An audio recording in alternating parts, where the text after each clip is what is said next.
L'amour est un séducteur qui vous caresse, vous charme et vous aveugle en faisant briller à vos yeux une promesse de bonheur.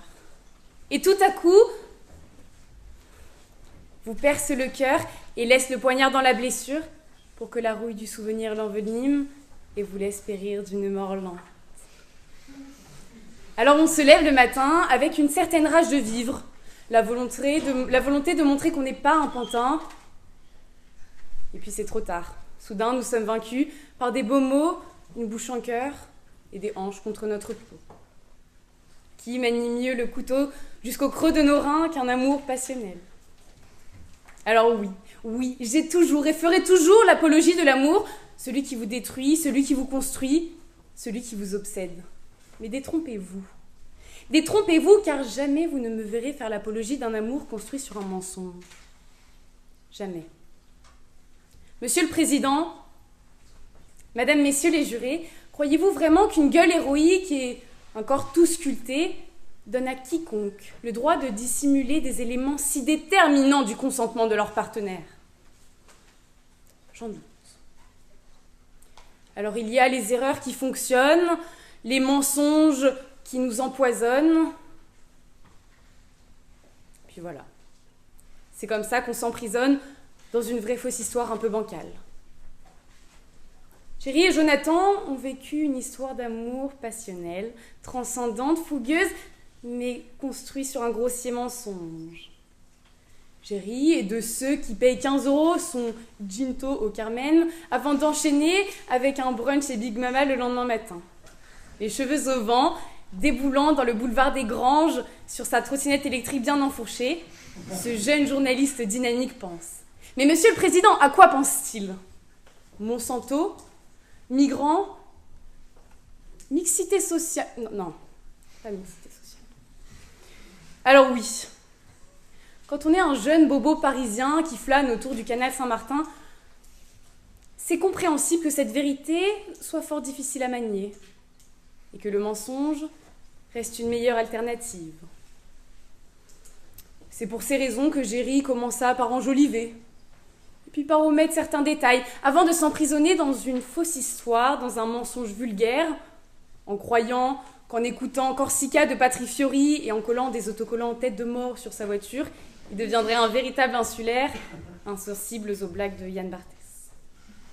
Alors oui, quand on travaille nuit et jour à travestir son identité, quand on passe ses journées à rester sur des sites dédiés aux Corses indépendantistes et à crier aux touristes « Je suis corse, moi, monsieur !»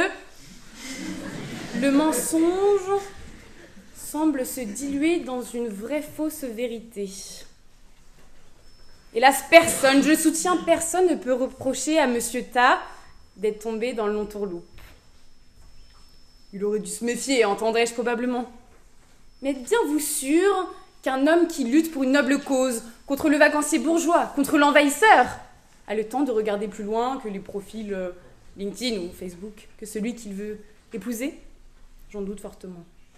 Mais Monsieur le Président, imaginez un seul instant vous réveiller aux côtés de quelqu'un qui vous a menti pendant si longtemps. Imaginez que cette personne vous aurait dit être, à tout hasard, écologiste, ça me sort comme ça, et qui pourtant prendrait son Range Rover pour aller acheter des cigarettes dont il jetterait les mégots au sol. Alors, Monsieur le Président, vous ne pouvez rester insensible à la trahison, à la déception qu'a senti Monsieur Ta en découvrant l'entourloupe. Son doux, son tendre, son merveilleux amour lui avait menti sur ce qui lui tenait le plus à cœur, sur ce qui forgeait sa vie et toutes ses décisions. Alors pour chacun d'entre nous, découvrir que la personne qui nous ment et celle que l'on aime est une bien grande déception. Mais pour Jonathan, cela prend des proportions que vous ne pouvez soupçonner. Vous connaissiez probablement Pascal Paoli. Laissez-moi vous présenter Jonathan Ta. Ainsi, vous comprendrez peut-être pourquoi il lui était si important de partager sa vie avec quelqu'un qui voulait également brûler des commissariats. Enfin bref. Alors il croyait l'avoir trouvé. Il croyait en avoir fini des coups d'un soir Grindr. Il pensait que c'était le bon. L'amour s'installa, en effet.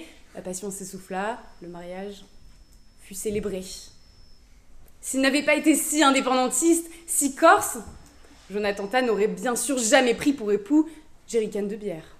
Détrompez-vous. À défaut de nager dans le bonheur, Monsieur Tah nageait dans un mensonge immonde. Mais il est temps pour lui de sortir la tête de l'eau.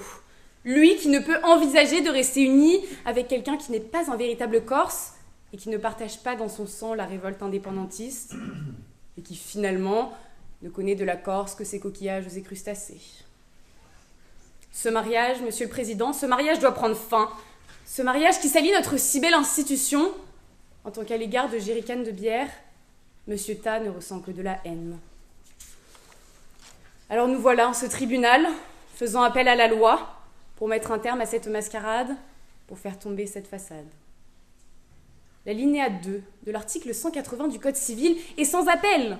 S'il y a eu erreur dans la personne ou sur des qualités essentielles de la personne, l'autre époux peut demander la nullité du mariage. Si Jonathan Tah avait su un seul instant qui était vraiment Jerrycan de bière, il n'y a pas l'ombre d'un doute. Il n'aurait jamais pris ce dernier pour époux. Alors les plus téméraires d'entre vous me diront probablement que ces qualités sont subjectives. Très bien. Mais croyez-vous vraiment, pour que le Corse lucide, le Corse qui lutte pour le triomphe de sa terre, ces qualités sont subjectives? J'en doute fortement.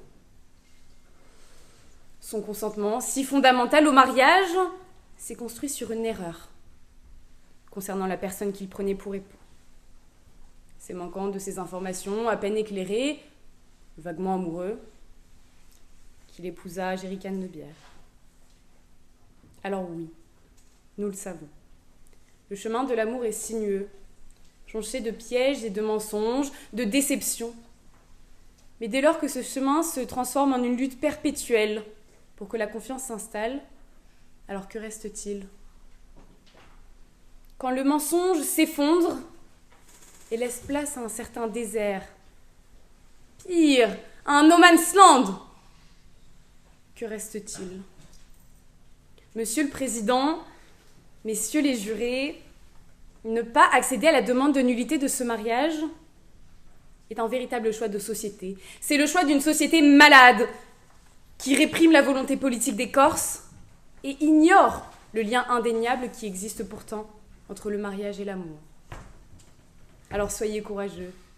Soyez courageux, car statuer en faveur de la nullité, c'est faire le choix de la liberté, c'est briser l'injonction ancestrale de l'omerta, des tabous qui gangrènent notre si belle institution. C'est accepter nos défaites, nos erreurs, et être prêt, par amour, à tout reconstruire.